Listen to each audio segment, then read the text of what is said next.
Hi, welcome to my channel, Shalom. And wanted to pick up where we left off last week, where we were discussing the origins of the Nephilim by way of the fallen angels, and the connection actually in the modern world really relates to the Heidelbergensis species, which I talked about in my part 1 and part 2 series of the descendants of the Nephilim, which I would encourage you, if you haven't seen those videos, to watch them in order to understand the connection. But to pick up where we left off, we were talking about the Heidelbergensis species, and how they were a race of giants. Some of the species of the Heidelbergensis were over 7 feet tall, and the Neanderthal actually originated from the Heidelbergensis. They were definitely an evolution of that species. So in this video I'm getting ready to show you, it's no more than 8 minutes long. It discusses the connection of the Neanderthal people, and genetically ties them to Europe as well as Central and North Asia, which is considered Eurasia. And again, I encourage you, if you did not see my previous videos, they're entitled Descendants of the Neanderthal, or excuse me, Descendants of the Nephilim, Part 1 and Part 2. Definitely want to check those videos out to understand how this is all relative. But why don't you sit tight, watch this video, and we will go from there.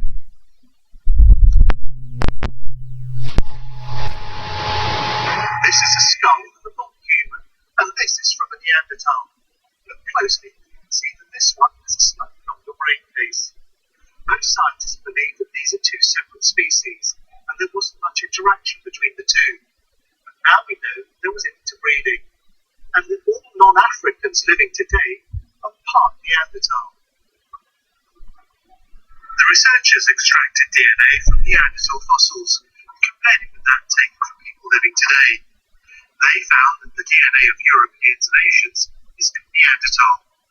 It's a very exciting discovery because it gives us really the first strong evidence that there was interbreeding with people like the Neanderthals, and it means that modern humans in different parts of the world may have slightly different mixes. And the Neanderthal in me has always said Neanderthal, I stand corrected. There are many jokes about people behaving like Neanderthals, but it seems the joke could be on us. Research has found that many human beings actually have Neanderthal DNA, proving there's an evolutionary link. The Neanderthal, that beastly evolutionary outcast, thought to be extinct for 30,000 years. But scientists believe they picked up the trail of that hairy historic reject in the most surprising of places. In us. Many of us anyway.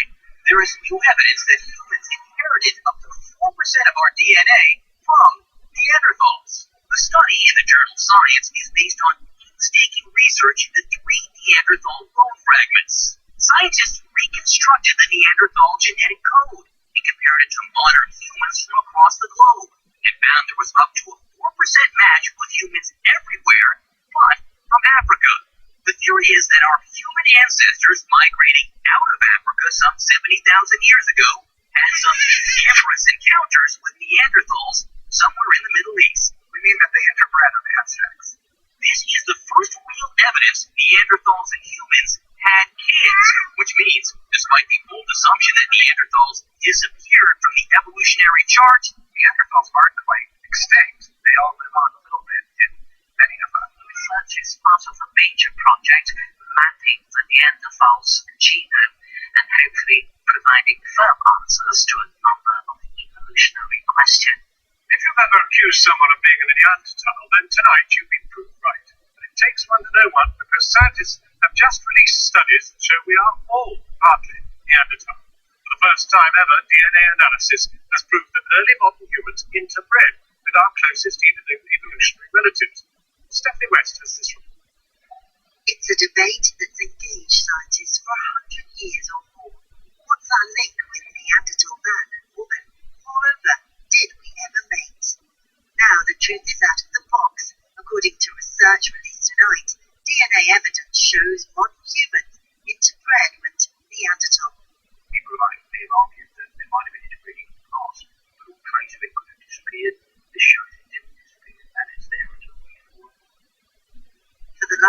years, a team of 50 international scientists in Germany have been extracting DNA from Neanderthal bones, looking to resurrect their genetic code. But in so doing, they found this new evidence that settled a long-standing debate. Scientists found DNA evidence they began interbreeding at least 50,000 years before Neanderthals became extinct. As to what this scientists say is a potential goal to help establish what makes us unique. In fact, in modern times, Neanderthal has become a handy word for brutish and evolved behaviour, as in this 1950s cult classic. But at the Natural History Museum, they hope this discovery will lead to a little more understanding towards our past partners. We don't know yet what these genes might be doing, so the genes that came from Neanderthals.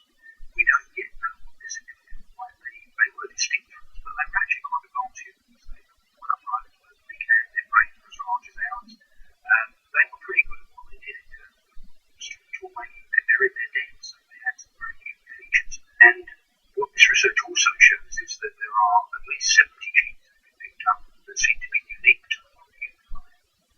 Before disappearing from the face of the earth 28,000 years ago, Neanderthals shared a common offspring with Cro-Magnon man, an early Homo sapien. They had the same territories and lived through the same dangers, in a cohabitation that lasted for 10,000 years. Neanderthal appeared 400,000 years ago, in a region stretching from the Middle East to Europe. 300,000 years later, Homo sapien crossed paths. How is this discovery significant? Well, it's a major scientific asset. If a few years ago somebody would have told me that we would be able to obtain the complete nuclear genome of the next species of human, I would not have believed it at all. But it happened. And what's important to understand is that beyond the study of the Neanderthals themselves, this discovery is important to understand the very nature of modern humans. We can really understand what makes modern humans really different from the other living beings. Is it possible to say, though, what is Neanderthal about us? How has Neanderthal DNA sort of impacted modern humans? Well, first of all, the study shows that this integration of genetic material is visible only in non-Africans, in Asians and Europeans, and this is related to the way this crossing between the two species occur. But it's very limited. It's between 1 and 4%. And it's very important to understand that out of the 3.5 billion base pairs, which are the coding of our DNA, only 3% are really what geneticists call genes. But what we know is that we have some genes in modern humans which are different from what is found in Neanderthals. Jean-Jacques, let me stop you there because I want to turn to Dimitri Karadimas now. Now, you're an anthropologist, you're looking at this from a slightly different angle, but how do you think that this discovery could impact the way that we look at ourselves and our origins? Yes, I think it's quite interesting. It's fascinating, just because we have this idea that we could be completely pure species. I mean that Homo sapiens could be something completely different from the other hominids that exist. Now, if the result that is bring to us shows that actually from a part of the actual humans, we have some elements coming from the Neanderthal genes. So it will be interesting because we cannot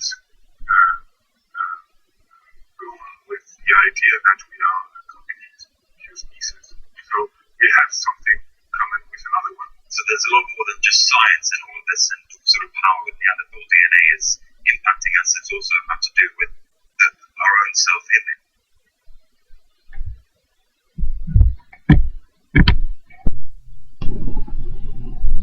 Okay, so there you have it.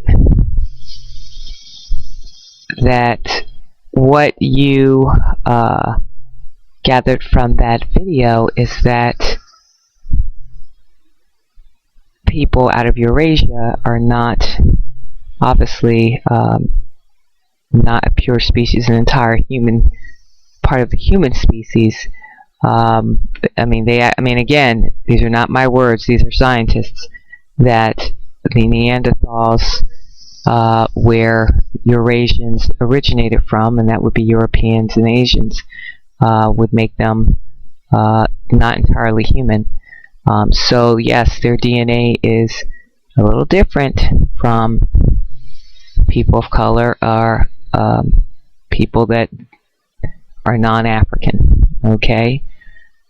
Or rather, people, that are of African descent.